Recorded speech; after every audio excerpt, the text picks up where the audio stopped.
Mention the phrase UFO crash, and Roswell, New Mexico immediately comes to mind. It is the most famous UFO incident of all time and marks the year 1947 as the beginning of the modern UFO era. But few people realize it wasn't America's first UFO-related incident. 2 weeks before Roswell, another UFO incident took place over Puget Sound in Washington state. But there are two key differences between this crash in Washington and Roswell. 2 people were killed, and there is still physical evidence left behind. We found some of the wreckage. UFO Magazine is one of the leading UFO phenomena publications. For more than 22 years, the publishers have gathered an unprecedented archive of eyewitness accounts, video footage, and never-before-seen documents. In the world of UFO reports, you got 90% of them total bull. The fact is there are 10% that are absolutely real. In October 2007, based on brand new leads, they reopened the investigation. Nobody has been able to solve this case. From underwater retrieval of unknown material, possibly jettisoned by a UFO, you can't leave any stone unturned, to the discovery of unidentified debris buried deep within a remote forest. Is this a UFO site? Hey guys, check this out. And analysis of evidence from a confirmed crash site. Whoa! Oh, whoa! Are we safe? Is there a logical explanation? Or is there a connection between this case and the Roswell incident? Science weighs in. He reported a UFO, and it resulted in a very tragic event. For the first time on television, what you are about to see is case number 47001, the UFO before Roswell.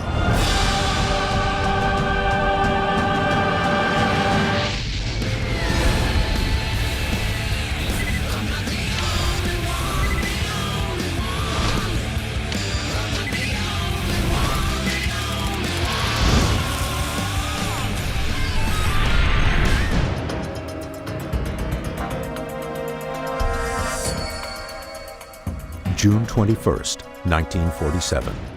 Over 2 weeks before Roswell, logger Harold Dahl, along with his 15-year-old son and 2 crewmen, are on a boat in Puget Sound near Maury Island, Washington. It is a lazy day in an otherwise unremarkable summer, but at 2 p.m., that all changed. Suddenly, 6 bright metallic donut-shaped discs about 100 feet in diameter appear overhead. One of the craft seems to be malfunctioning. It shudders and tips at precarious angles and appears to be ready to crash into the water. Suddenly, it ejects what is described as a massive amount of steaming metallic debris into the Sound and onto the beach. The debris crashed down onto Dahl's boat, breaking his son's arm and killing his dog. According to their report, the ejection of the material appeared to fix the problem.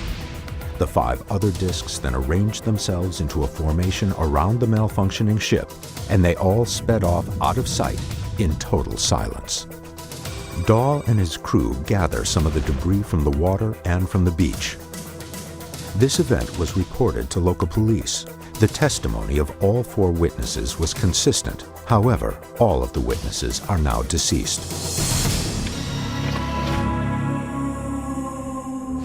Pat. Yeah. Good morning. Yes. Is your gear all packed and ready to go? Yeah, just about. Almost there. Good. We have a big case today. We're headed off to Maury Island. I'm Bill Burns. I'm the publisher of UFO Magazine, the only magazine for UFOs in print continuously since 1986. And I've been investigating UFOs for 20 years. We have a really great break in a 60-year-old case that's been lingering. It's been a mystery for 60 years, right here in the state of Washington on Maury Island. Maury Island, that's the case that started the modern-day UFO wave. My name is Pat Uskert. I'm a frequent contributor to UFO Magazine. My job is tracking down documents and talking to witnesses. Maury Island, 2 weeks before Roswell, guy out in the boat, sees 6 craft. They drop something on his boat, hurt his son, kill his dog, damage the boat. But we've had a break in the case. After 60 years, we found some of the wreckage. For the first time, we can actually bring stuff back into the lab. I'll need photographs, archaeological measurements, and samples. Get me samples from the beach, from underwater, from the aircraft site. Get me pieces of the aircraft, samples from the earth around the aircraft. Anything you can get me, I'll analyze it. I'm Dr. Ted Ackworth. I'm a precision metrologist. I have a PhD in mechanical engineering. I study the data, I make an unbiased analysis, and I come to an objective conclusion. Excellent. Jeff, your job is going to be going out with us. Pat's going to go in the water. You're going to go out and help collect the material and interview witnesses. We'll bring out some soil samples, some of the debris samples, and we'll bring it back to the lab. I'm Jeffrey Tomlinson. I'm currently doing research in planetary biology and geological phenomena. Scientific inquiry is my mission. This is it, guys. Nobody has been able to solve this case in 60 years, but we will. Puget Sound is a huge complex of bays, shallows, and islands, totaling 2,800 square miles of inland marine waters. The team will be going to the waters off the south shore of Maury Island, 47 degrees 35 minutes north, 122 degrees 46 minutes west, approximately 7 miles north of Tacoma. Our first task is to try to recover some of the material that the UFO jettisoned. Harold Dahl described the material as a sort of metallic slag, and he was very specific about where his boat was when he saw the UFOs. My hope is that I can dive into Puget Sound, survey the bottom, and locate some of this debris. The debris, or slag, retrieved by Harold Dahl and his crew was reported to be dark stone, lava-like in appearance, with metallic properties. Some have speculated it was in some way connected with the disk's propulsion system. A jet experiencing difficulty will dump its fuel to lighten the load and lessen the chance of fire during an emergency landing. Was this mysterious disk following the same protocol? Does the water look cold to you? Oh, it looks cold to me. Probably about 50 degrees on the surface. The team is joined by UFO researcher Ronnie Milione to help comb the large area. Pat will be diving into Puget Sound looking for debris. The search area is approximately 6,000 square feet and up to 60 feet deep. We are approaching the area where the Maury Island UFO incident occurred. The incident involved the dropping of slag from some kind of aerial vehicle into the water and on the beach. I'll be diving, going into the water to look for evidence, maybe at the bottom. The slag is some sort of molten metal. It's basically the same principle as lava. I'm thinking it was metal, liquid metal that was somehow ejected from whatever craft this was, and now might look like rock. The evidence is strong that something real happened here, that maybe there was a UFO incident here, and maybe I will find something, but I can't know until we check it out. The team is considering a theory. Is it possible the unidentified objects could actually have been nothing more than planes flying in formation? I'm pretty sure this wasn't an aircraft. It didn't look like an aircraft because it was donut-shaped. It dropped something. Aircraft don't usually drop something. It damaged the boat, it killed the dog, and it injured the son's arm. The day was clear, so he would have known what he was looking at on a clear day. No, I'm pretty convinced this was an unidentified object and not an aircraft. Pat questions whether the debris will still be at the site. 60 years have passed. Right. I wonder what the chances are of some of these pieces of slag still being there.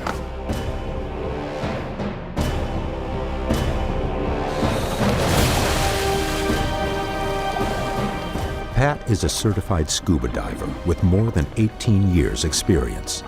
He is searching for UFO debris that is different from the local geology. The debris is reported to appear and feel like lava rock, with a porous surface and jagged serrated edges.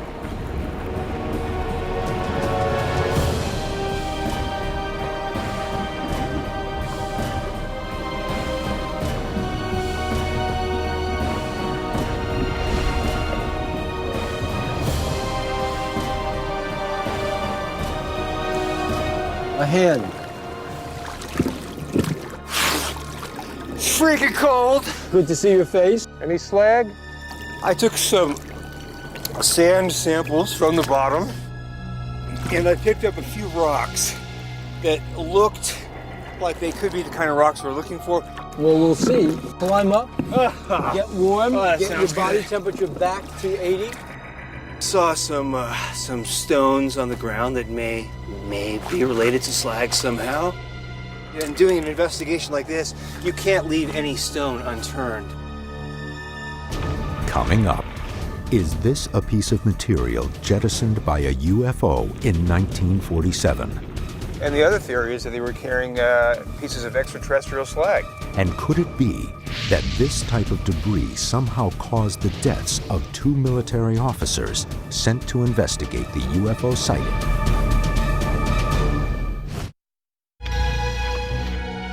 In June 1947, over 2 weeks before the reported UFO crash at Roswell, New Mexico, 3 men and a teenage boy on a boat in Puget Sound watched as a donut-shaped metallic UFO, apparently experiencing some sort of malfunction, jettisoned dark lava-like slag just before it stabilized and reportedly zoomed off. Working from the testimony of Harold Dahl, the captain of the boat, the team has located the spot where the debris fell into the water.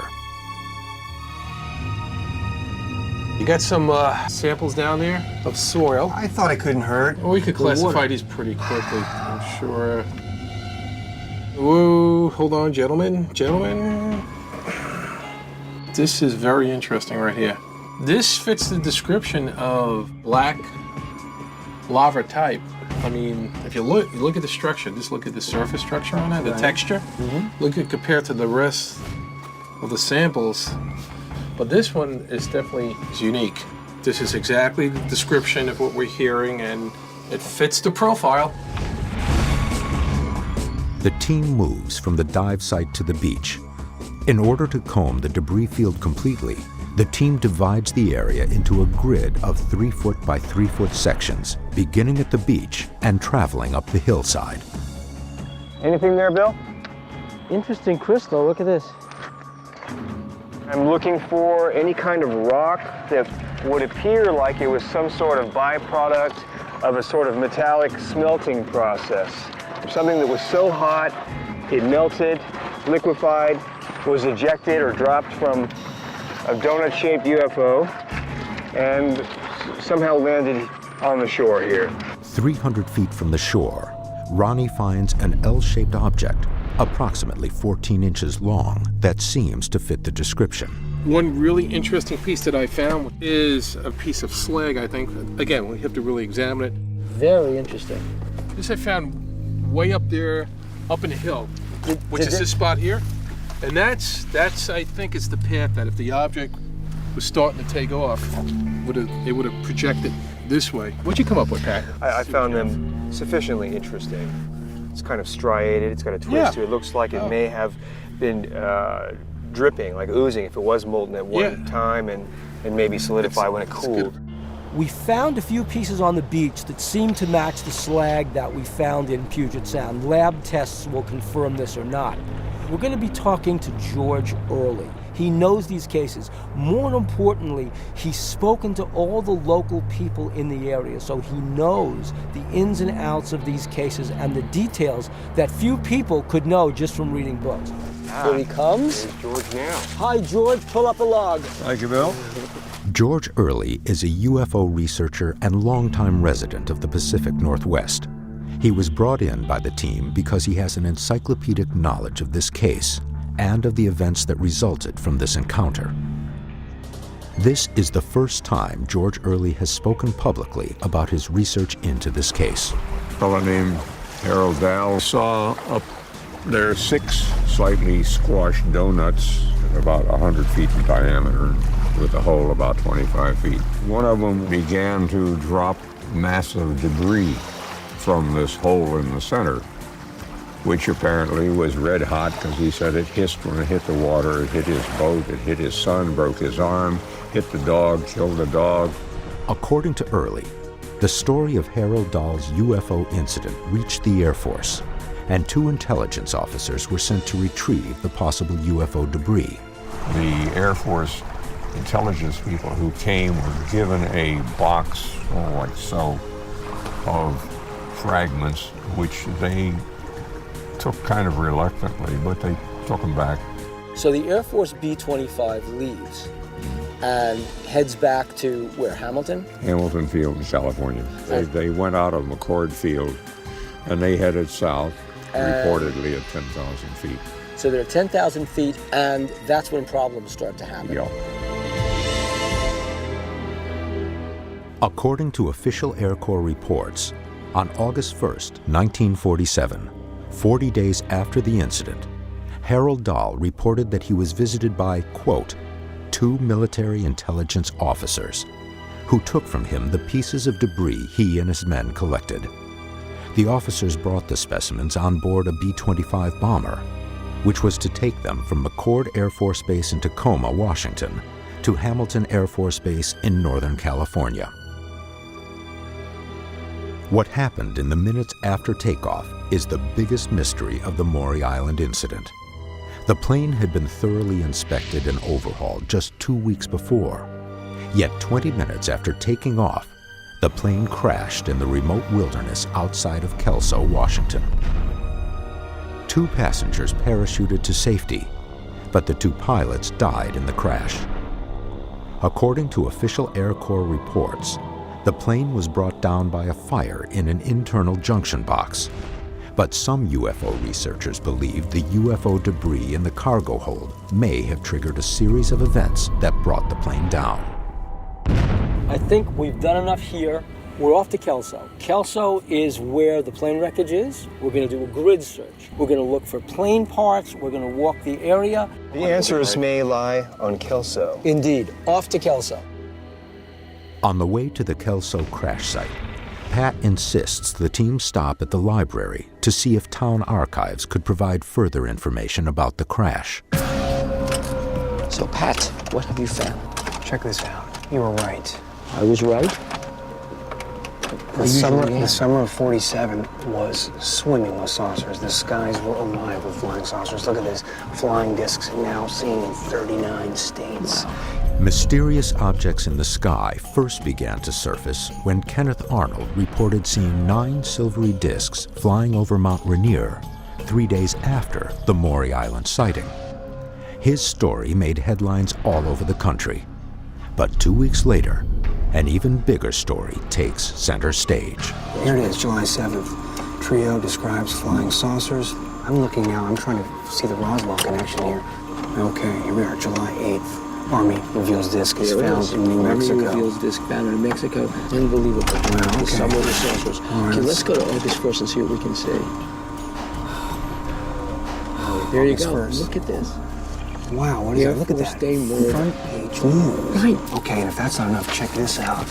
I was checking the internet earlier, and what I found here was an article on the nephew of one of the pilots. Whoa. A Lieutenant Brown's nephew, or great-nephew. His name is Barry Fisher.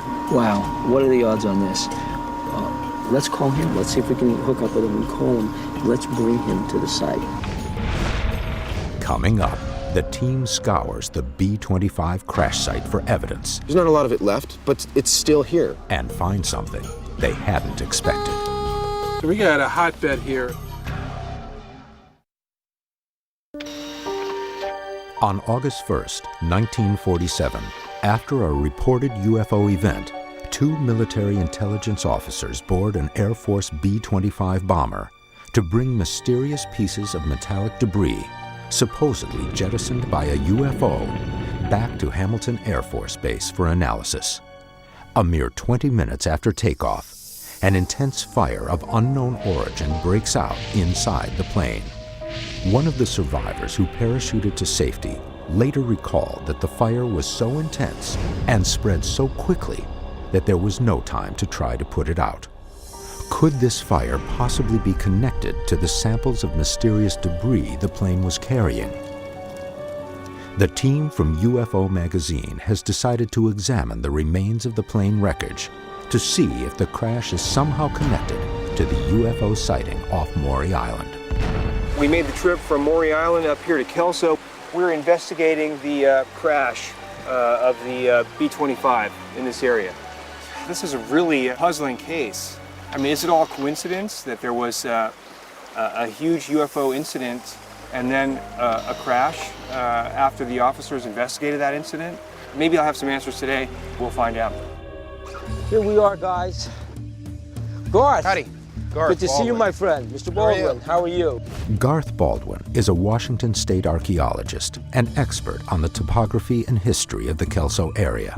For the first time, the team is getting a look at the site of the actual plane wreck.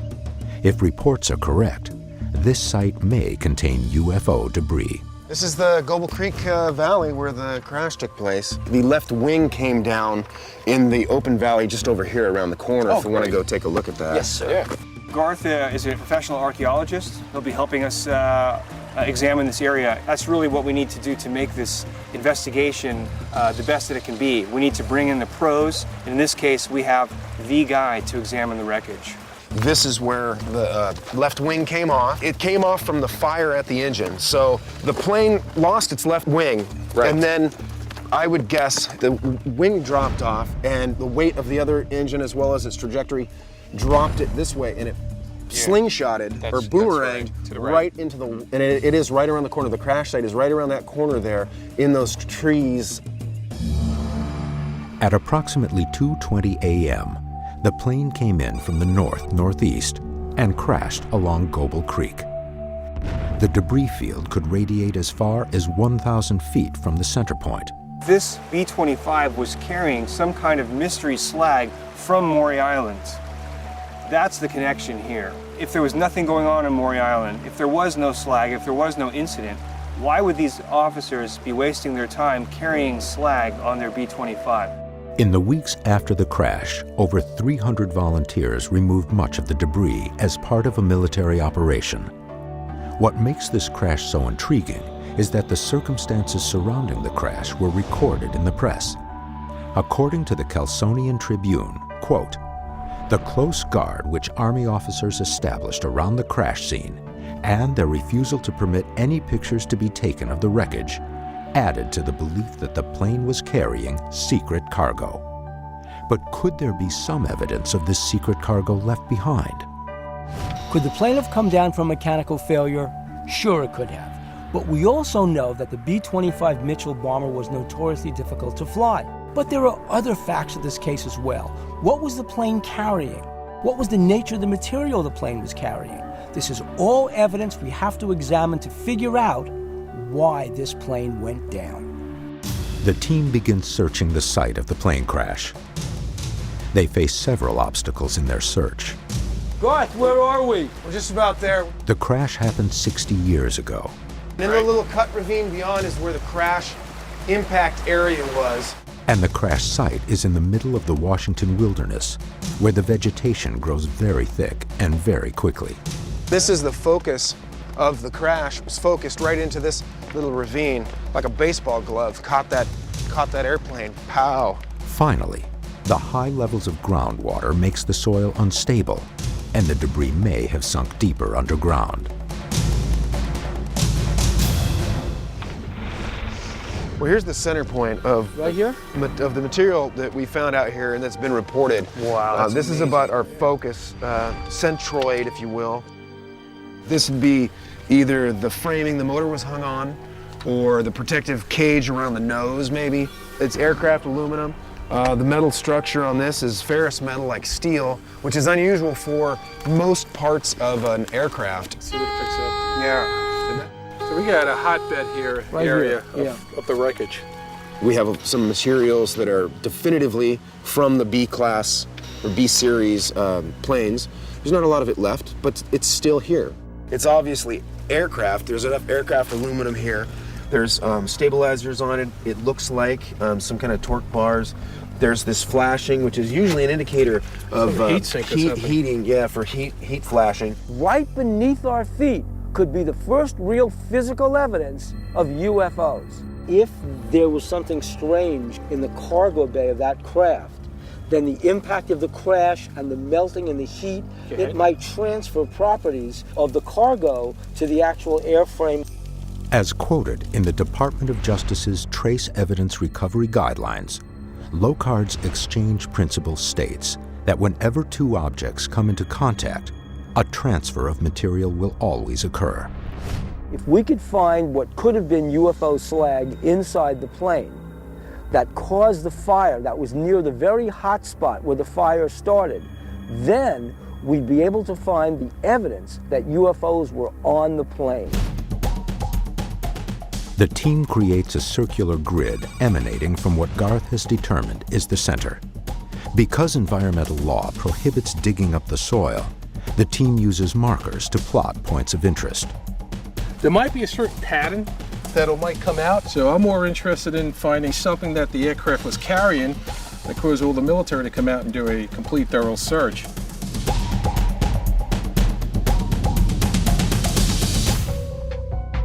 Hey guys, check this out. I got some rubber here. Is that more of your insulation or is that a tire? These samples will be sent back to the laboratory in Los Angeles and tested for anomalies. Hey, I got a couple soil samples. Oh, great. This one's at the base of the crash. Super. This one is from the bank. Okay, great. From the engine, 2 meters from the engine. We've got so much equipment that they didn't have back in 1947. Even though the Army sent out 300 searchers to comb this area, their technology wasn't as sophisticated as what we have now. We've got much more sensitive metal detectors, and we're bringing in ground-penetrating radar to actually see what's going on beneath the earth. Plus, we've got Garth, who's devised the master plan for this search. The ground-penetrating radar system has an operating depth of approximately 25 feet. The system sends and receives signals to create a 3D underground image of the crash site.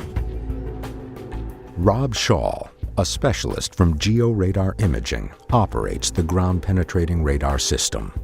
This system will let the team see what lies under the forest floor. The team wonders if the UFO debris was so hot, could it have burned its way deep into the earth below the range of metal detectors? After you collect all this data and if you have it stored on the hard drive and stuff, what is the next step? When you do the scan, you end up with 2 files. You take and you intertwine those files to make the 3D cube. The ground-penetrating radar scans each area twice, each time from a slightly different angle. The computer program then merges the 2 slightly different images into a 3-dimensional representation of what lies below the surface of the ground. As Rob continues mapping what lies below the Earth's surface, the team gathers pieces of the B-25. Coming up, science answers some questions and raises many more. The mystery still lingers. And the team discovers that not all the evidence is buried. Some of it is alive. Barry? The team from UFO Magazine combs a supposed UFO-related crash site outside Kelso, Washington. They have set up a search grid and scanned with ground-penetrating radar. Since we can't really dig underground, we could actually take almost like an X-ray picture of it. The images from the radar were inconclusive due to the amount of overgrown vegetation and the uneven nature of the terrain. So the data we're getting from the GPR, the ground penetrating radar, this device really shows us inconclusive data. In fact, the ground, the terrain, it's really difficult for us to physically move the device. And on top of that, the ground is oversaturated with water. It really doesn't provide us with the right amount of data that we need. By all means, it's inconclusive. The team continues its area search and gets a visitor. Hello? Hey, are you Pat? Barry Fisher is the grandnephew of Air Corps pilot Frank Brown, one of the pilots killed during the B-25 crash. So good to finally meet you. Thank you nice so to much. meet you. And hey, I brought you a couple of the copies that we spoke about on the phone. Oh, fantastic. Some of the pictures Wow. you can kind of see here. So this is your uncle? This is my great-uncle. Great-uncle. Frank Brown. During his research of the incident, he made an intriguing discovery. Now, what's this little article here? Well, and this is something that I just came by in the last couple of days, and I'm not sure where it came from, but it has his military ID up here. Now, the strange thing about it was, even though he assumed the title of second lieutenant as an intelligence officer, he was in reality a counter-espionage agent. Interesting. Barry then says something even more surprising. After his body was recovered, they gave his personal identification, his military ID, to somebody named Kenneth Arnold. You would think that that would go back to either the military or the next of kin. Kenneth Arnold was one of the first guys to spot UFOs over Mount Rainier, but I don't understand why he would be given the dog tags. Harold Dahl witnessed the Maury Island discs on June 21st, 1947. Only 3 days later, on June 24th, flying discs are seen again only 50 miles away, this time by Kenneth Arnold. His report of 9 shiny disc-shaped UFOs flying near Mount Rainier electrified the country. His story appeared in newspapers all over the U.S., making him the world's unofficial expert on UFOs. 2 weeks later, on July 7, 1947, a flying disc reportedly crashed outside Roswell, New Mexico. Is it possible that all 3 of these events are somehow related? Meanwhile, Harold Dahl remained silent about what he had seen. When he finally decided to go public, Kenneth Arnold was asked to meet with him to compare their sightings. After speaking with Dahl, Arnold believed his sighting was real and could possibly have national security consequences. Arnold contacted military intelligence, who came to Maury Island and took the UFO material. What was the deal with Kenneth Arnold anyway? Why was he being asked to investigate UFO sightings? After Kenneth Arnold's sighting, the entire country went UFO crazy. A week later, the Army released the story of the crash of a flying disc and its retrieval outside of Roswell, New Mexico. So the Army validated Kenneth Arnold. But because Kenneth Arnold was already the premier UFO sighter in the country, that's why he would do the investigation. After the death of Pilot Lieutenant Brown, his military identification was given to Arnold. The more we find out about the relationship between the Kelso case and the Maury Island case, the more we have to ask, why would the Air Force send 2 counterintelligence officers up to investigate this entire case, and why would they bring this slag material back? Under mounting pressure, Harold Dahl recanted his testimony to the FBI on August 7, 1947. However, until his death, Dahl continued to believe the sighting was real. There has not been a whole lot of resolution, which has kind of left a bit of a hole in the family, you know, so hopefully we can get a little bit of closure out of what you guys are doing out here. This doesn't just exist in cyberspace or in some UFO book. This is a real event. And regardless of what Harold Dahl saw, he reported a UFO, and it resulted in a very tragic event.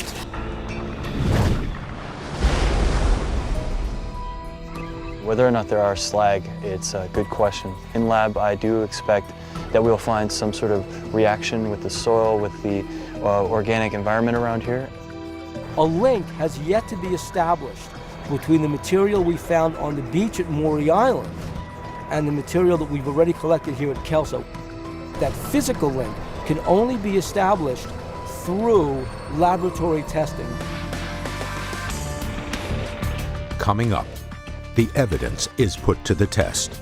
Is the idea of a plane being brought down by a UFO preposterous?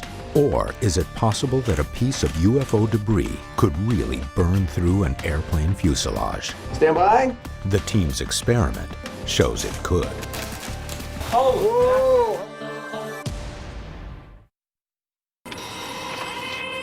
In October 2007, with evidence in hand, the team arrives in Los Angeles at the lab of Dr. Sam Iyengar, a research scientist who will use state-of-the-art analytical equipment in an attempt to define the cause of the B-25 crash. We're here amidst the majestic hills of Orange County at Dr. Sam's lab. We brought a lot of material back from Kelso for Dr. Sam to analyze. We brought back soil samples to see if there is any anomalous material in the soil. We also brought back the rubber gasket from the fuel tank of that B-25. We want to see if a mechanical failure, specifically the electrical fire that one of the tech sergeants talked about, caused the gas tank explosion that brought the B-25 down. The team is rejoined by MIT scientist Dr. Ted Ackworth, who has just completed testing on the reported UFO debris sample from Maury Island. Pat dove in Maury Island, Washington State, and most of the rock that he found was rock like this, which is sedimentary rock, very common in that area. He actually found something a little more interesting, which I can imagine he'd be pretty excited about. This sample here, it's actually very light.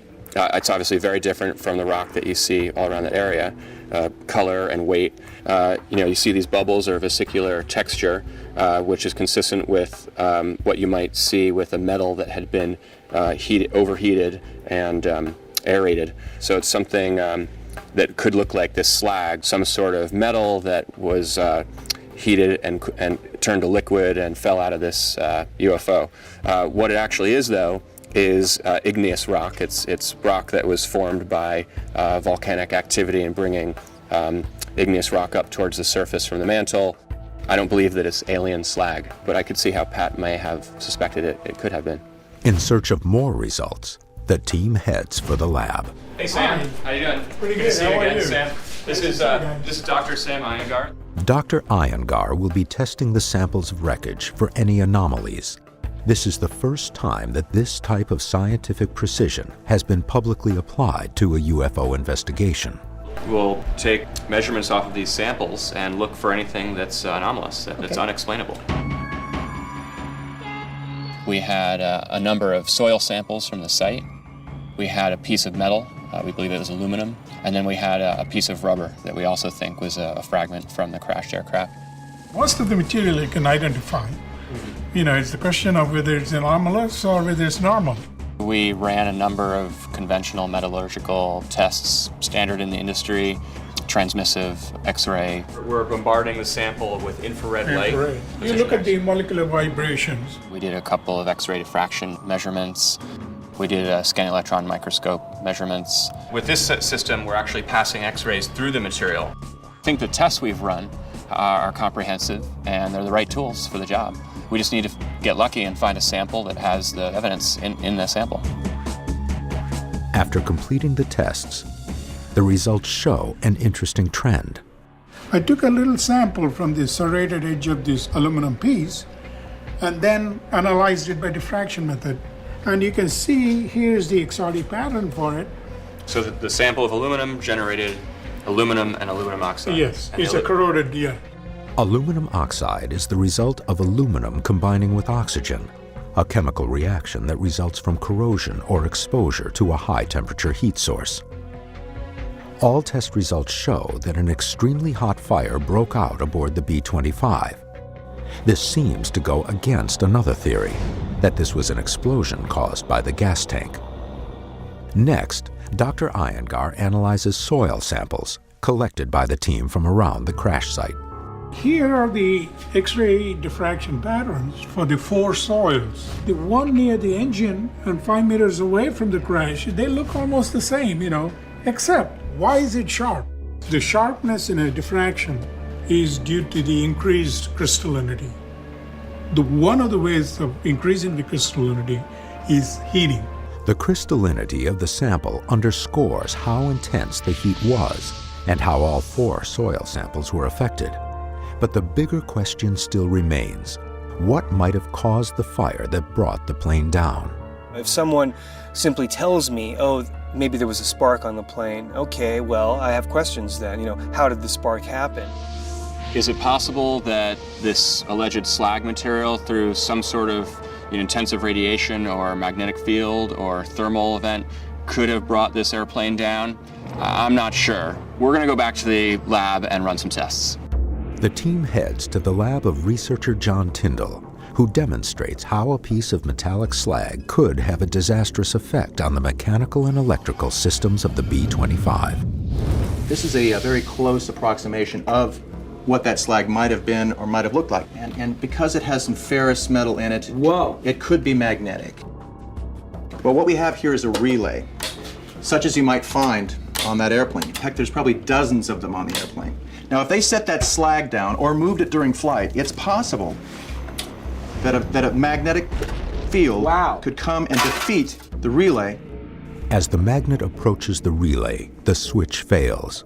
If the reported UFO debris was magnetically charged, it would have affected multiple switches and motors inside the B-25. A failing relay could also put the B-25's electrical system in jeopardy.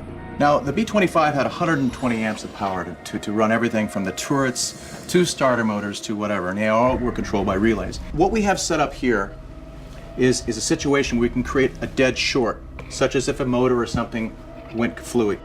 So you're running 120 amps through a 20 amp circuit. Meaning the circuit wouldn't be able to handle that it's being overloaded. I think you can be the judge of that. Oh.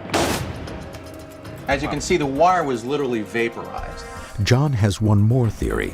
He's demonstrated how highly magnetic slag could have affected both the electrical and the mechanical systems of the plane. But is it possible that the very composition of the slag itself caused the plane to crash?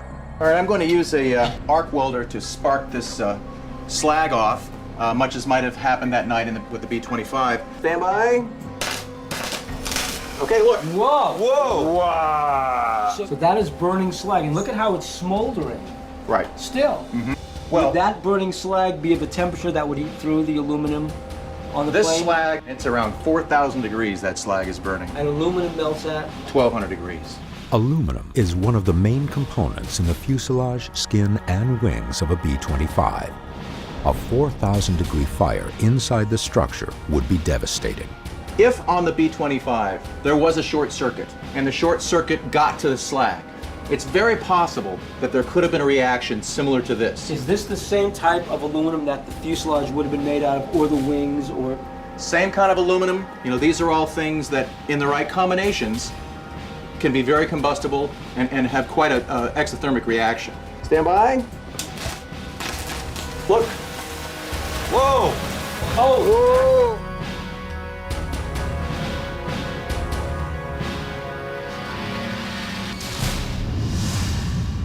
If the plane carried that slag and experienced an electrical fire at 4,000 degrees, you're looking at the result on the hull.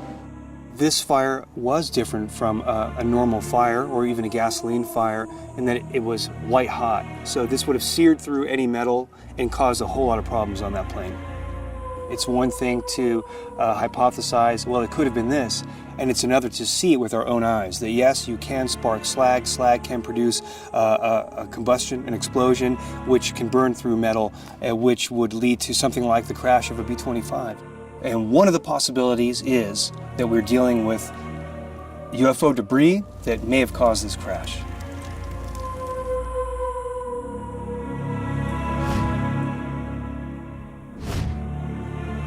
So, gentlemen, we are back from Tyndall's lab. We're back from Kelso. Although we weren't allowed to dig up all the wreckage, we were able to dig up some really good debris. And we were able to really determine that a fire could occur. You know, there was a reason that this plane could have caught fire. So of all the evidence in the case, the samples that Pat found while scuba diving are definitely out. But the samples we were able to analyze in Dr. Sam's lab, obviously we didn't find any smoking gun, that there was definitely some sort of UFO or extraterrestrial involvement. But on the other hand, nothing to disprove that. Nobody's really been to the site over those 60 years after the Air Force cleaned it up. We were there, we retrieved material, we tested material, we found reputable scientists to evaluate the material. We reconstructed the final moments of the crash of that B-25. We're bringing science to ufology. Speculation out the window, science right here.